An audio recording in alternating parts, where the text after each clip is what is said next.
Gilio for NJ Sports Now on this Monday, October the 13th. The story nationally about Philadelphia sports today and this whole week should be about the 5-1 Eagles as they go into their bye.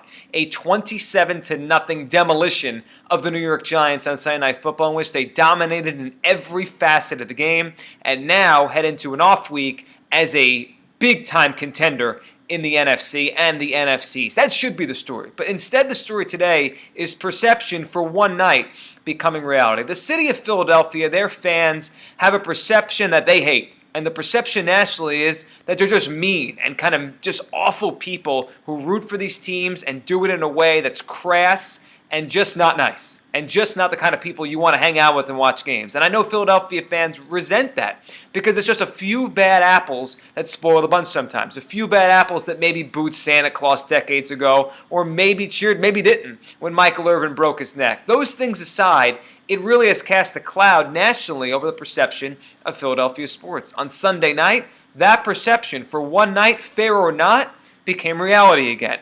As first you had a strange story of a drunken fan stealing a prosthetic leg from someone in the parking lot. Then you moved on to the game. And of course, the biggest moment of the game for the Giants, biggest moment of the game for the NFL, was Victor Cruz, one of the stars of the team, one of the stars of the sport, going down in the third quarter. It was a very gruesome injury where he had a torn patella tendon trying to make a catch on a fourth down in the end zone. As he went down, sports radio personality Mike Missanelli tweeted, "Victor Cruz is down, salsa to that, Giants fans." And as he said it, it was just in such poor taste. And then he tried to backtrack and say he didn't see the injury.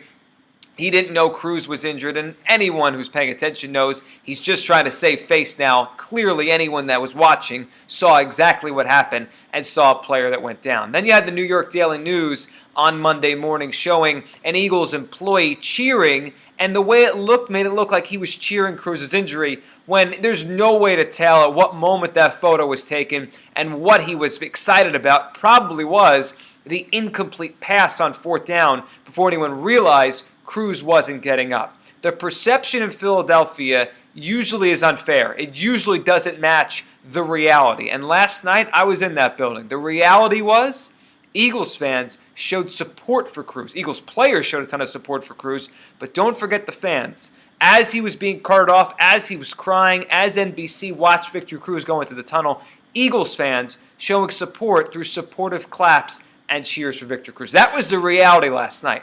But today, the perception clouds Philadelphia sports fans once again. I'm Joe Giglio for NJ Sports Now.